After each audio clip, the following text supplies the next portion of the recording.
What's up, everybody? Today we are talking about, does direct mail work?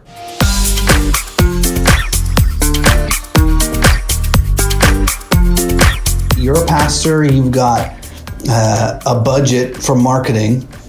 Do you recommend doing direct mail?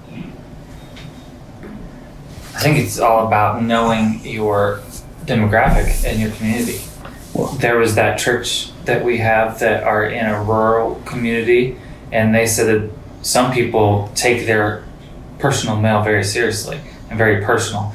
And so I think it just depends on your area and knowing your community. How are you going to know in your community, like, how many of you guys take your mail seriously? You're just going to go, how do you going to know? Get offended by my mail. I think it depends on the event or the purpose of the mailer. Okay. If it's a specific event, right now it's Easter Armageddon, then I definitely think you should kind of have a mixture of maybe direct mailers and definitely digital dollars for advertising.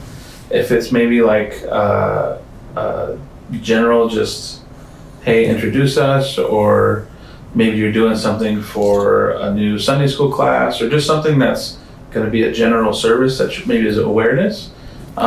Maybe you can do a mailer that's not going to be super offensive. It's going to take a huge chunk of your budget to do direct mail, one and done. What if it doesn't work? I would do a minority of the marketing budget on direct mailers. A minority of your budget? Yeah, like maybe 30% of the overall. If I had X amount of dollars for actual marketing, I want to put most of that towards digital marketing instead of a mailer. So it's probably 70% of that's going to go towards digital marketing. I mean, I guess in my opinion, it's just so expensive. Mailers are less work. They're easier than a well-done social media campaign. You design it, you send it, and you cross your fingers. Right. But if you want to have maximum effectiveness on a social media ad for Easter, you do an initial boost on the Facebook event, but then you have a retargeting one that's maybe like a personal invite. But then once everybody's seen that 4 or 5 times on their frequency, then you got to change it to a different one. So you've got to babysit it and keep. So it's harder work. I think you can lose all your money that you put onto Facebook and Instagram easy if you just like push boost and. Yeah, if you're just pushing that boost post button, that's just throwing money to Facebook. Or even if you just do it the right way and promote the event, but you put all your dollars just on promote it to this audience, and you don't change it, you don't do retargeting. So it's almost lazy sometimes if you're just like, well, let's just do a mailer. It's worked in the past, because social media stuff can be hard.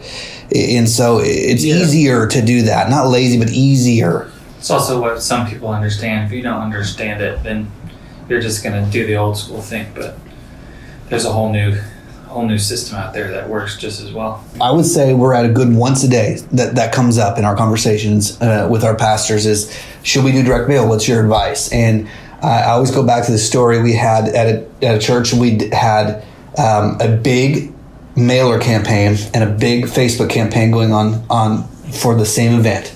And the pastor did a poll, raise your hand if you guys came because you saw our mailer. And a lot of hands went up. And then raise your hand if you saw our ads on Facebook, and about the same amount of hands went up. But I know it was like the same amount of people, right, but we spent $32,000 on a massive mailer, and we spent $4,000 on the Facebook ad campaign. Same amount of hands, big difference in dollars. So you got to take that in consideration. I know that there are some people who are just not going to ever engage with Facebook or Instagram ads, and you would miss out on those people. But imagine how many more people you could reach if you took that extra money and just kept going on social media ads. So invite cards really work too. You don't have to mail them. Yeah, those seem really, really popular. I think those are like a cool aesthetic too, the way they look. If you do them right. My advice is direct mail does still work as far as bringing people in It's just maybe not the best use of your dollars. You could reach more people more often with the same amount of dollars if you'll do it right. I might be wrong. You might be wrong. I've never been wrong I before. could for sure be wrong. Good luck. See ya.